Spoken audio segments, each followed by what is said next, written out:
Hello, my name is Sylvia Liska-Durrell. Thank you for joining me today. My tutorial will guide you step by step on how to make a button necklace.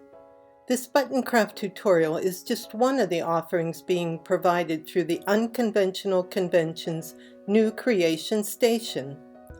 Be sure to check out the other button craft ideas on the National Button Society's website under Resources Creating with Buttons. Capturing the magic of buttons, no-harm button craft ideas have been created in response to members' increased interest in using their non-collectible buttons in artistic ways, while still preserving all that is beautiful and historic in buttons.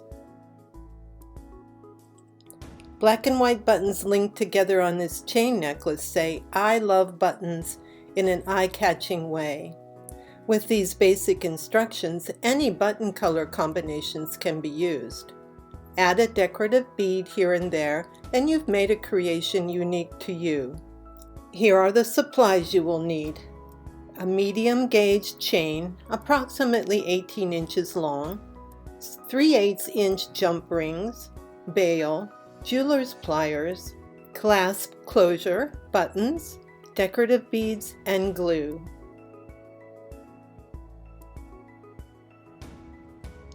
Your first step is to find the center of your chain. Hold the chain up to your neck in front of a mirror. Decide on the length you like for your necklace. Don't forget to add length on the bottom to accommodate the pendant or large button you want to use.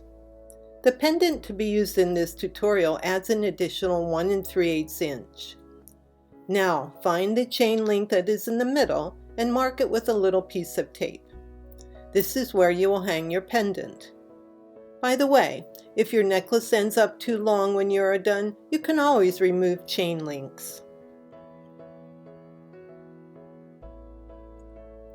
To attach the bail, use your small jeweler's pliers to open up that center link. Slip the nose of the closed pliers inside the link and gently open the plier handles to force the space in the link that is wide enough to slip the loop of the bail on. When you have your bail situated, use your pliers again to gently close the gap and capture the bail. Don't press too hard, just enough to close the gap. If the ends go too far and cross over each other, just slip the nose of the pliers back in the link and open it up to where the ends just meet.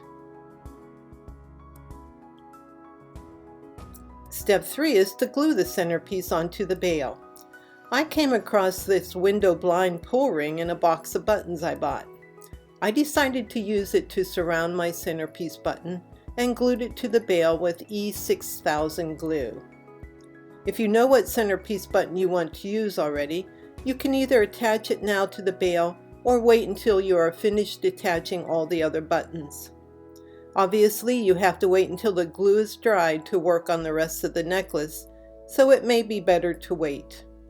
I found 3 buttons that I thought would look good with the black and white buttons, but I have decided to wait until the necklace is done to choose which one to use.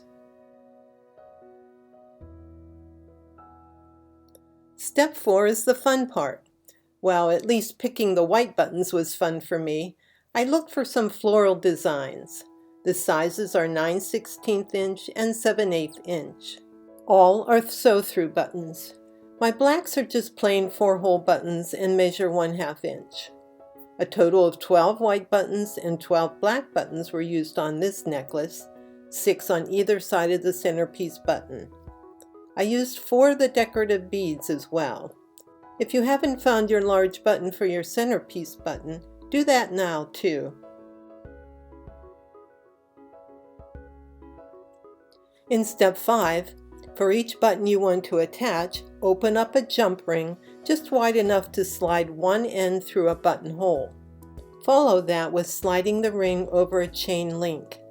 Use your small pliers to close the loop.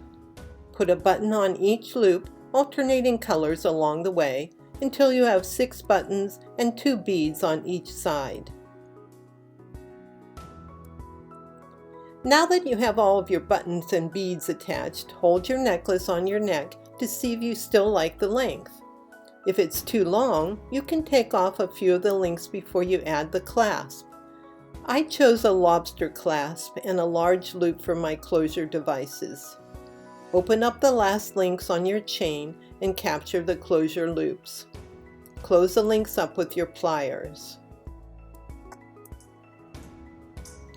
When it came time to decide which button to use as my centerpiece, I realized that this first one is likely a collectible celluloid. I definitely don't want to ruin it with glue. This second one could have worked, but as you have seen, I ultimately chose this more graphic button. And we're done. Our eye-catching button necklace is ready to wear.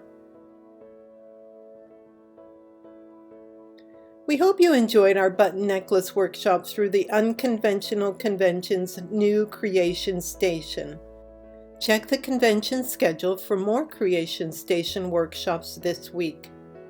Feel free to thank us by donating to the National Button Society via the NBS store on our website. For more button craft ideas, education, and information on state button societies and local clubs, visit nationalbuttonsociety.org. And if you're not a member, now is the time to join. Also look for us on YouTube and Facebook. We'd love to see your creations and ideas. Please send us an email via creative@nationalbuttonsociety.org. Thanks. Bye now.